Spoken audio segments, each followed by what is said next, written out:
The year was 1939, and we had left our beds in the middle of the night to drive over an hour to the small city of Joplin in southwestern Missouri, USA. As soon as we quietly completed our mission, we piled into the car and drove to the designated meeting spot, where we waited for the other car groups to arrive.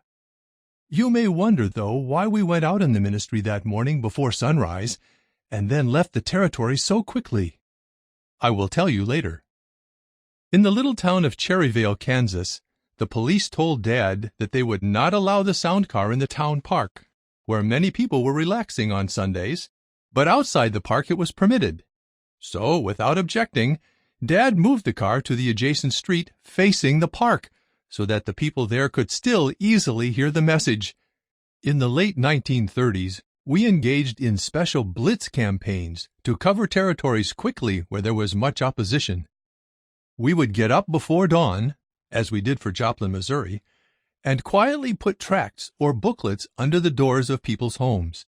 Afterward, we would meet up outside the city to check if anyone had been caught and arrested by the police.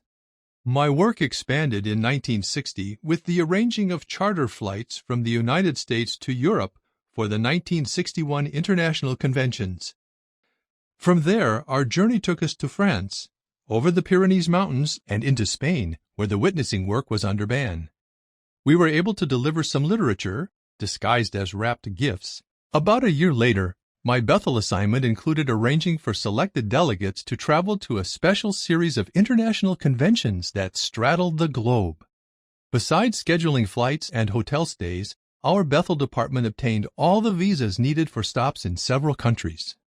The year 1963 was a landmark for me for another excellent reason.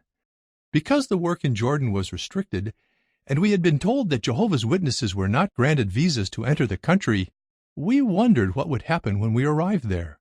We were able to visit Spain and Portugal several times when the work was under ban in those lands, and bring them literature and other things they needed.